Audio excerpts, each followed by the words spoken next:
Your thing, so I can't tell how loud I really am. All right, louder, got it. So imagine living right now in 2015 and not knowing anything about the internet, being exposed for the first time to maybe FaceTime, where you get to see a family member, your own daughter, that moved away 10 years ago and you haven't seen for all that time. Seeing for the first time your grandchild and seeing their personalities, they have that same sassiness your daughter had when she was that age. That communication of really understanding what the internet is for the first time, that's what's happening across the world right now.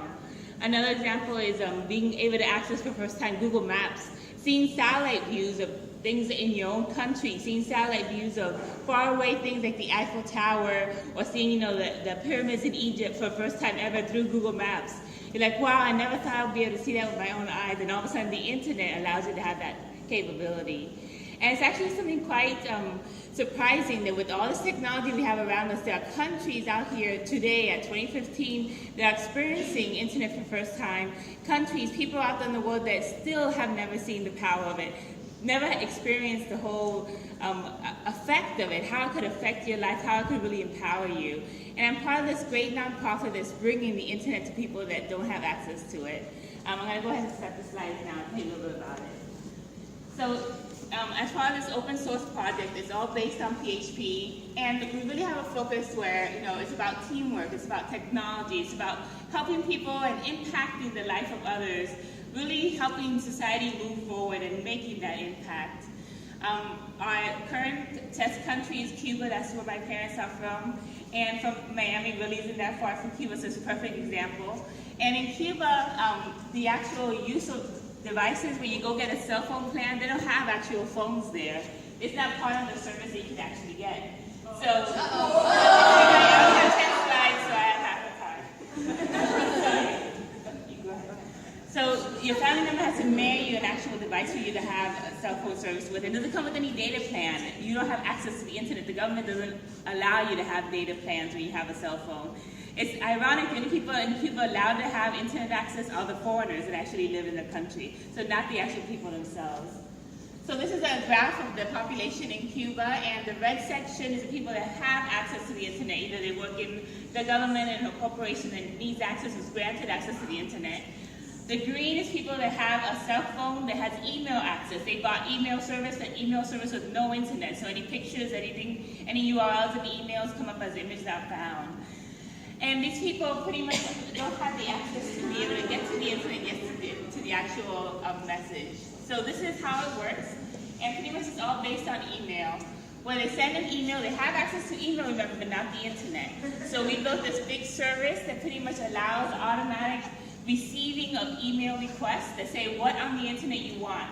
And automatically, in real time, we scrape the website of what you're looking for, put it in a response email, and send it back to you. So all of a sudden, through email, which is all you have access to, you're able to see this information for the first time. So pretty much, these are the services that you can see. We have an online store similar to Craigslist. You say, hey, I want to sell my old TV, and people can see what's selling and buying in the area. They can see Google Maps, Encyclopedia, pretty much from Wikipedia. You can search for anything and send it back to you. Translation, send a document, send it back to you in the language of your choice.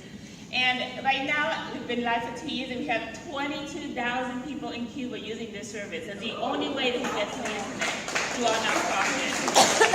The nonprofit is called Apretaste, and Apretaste is a slang in Cuba that really means, you made it. You actually have made an impact. So it's a great name for the organization. We had an episode of 60 Minutes that featured us as one of the technology empowering organizations in the country. We've been on different radio stations and TV. And it's all this open source project that through an XML file, we're able to go ahead and have PHP code that does the whole crawling, getting this information from the web, and then putting it into a Smarty template file. We use Smarty to actually organize how it looks and sending it back.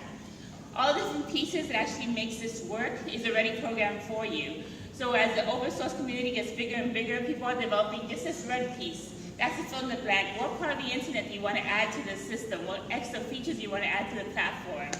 And we pretty much have all these things that are already built into the system, so you're just adding one component and seeing how it works. So on the left side is all the things that we're looking for our open source community to build for us. We want to add social news, having an actual Reddit integration, having integration to newspaper, web publishing, so that with WordPress blogs, it would actually go out to people in those countries. Being able to see a TV guide, all this information that people could build and actually get it out to a greater audience, people that didn't have access to this information before. And our goals are simple. We have the same 4 goals. Being able to link people to this information is out there for the world, for us, that we take for granted that they've never seen before. The second goal is to save time and acquire this information. A lot of times people have to travel miles and miles to get to where there's data. Discover opportunities. Once you see all this data, you can look things up on the internet. You know, right now today, when I get a business idea, I look it up, see who's doing it out there, how are they doing, what features are they offering, is this something that I could do? So that research really helps me have entrepreneur ideas, and we want to grant that to people. And just about changing the lives and empowering people. So if you're interested in a GitHub project, it's the Apretaste on GitHub. We're looking for people to fork it and actually add their own contribution, see what other features of the internet we give to these people in underdeveloped countries, and really let them see what's out there on the internet that they've been missing all along, and empower them and let them go from a poverty country to actually being successful and building stuff all on their own to actually change their lives. So join us. Thank you.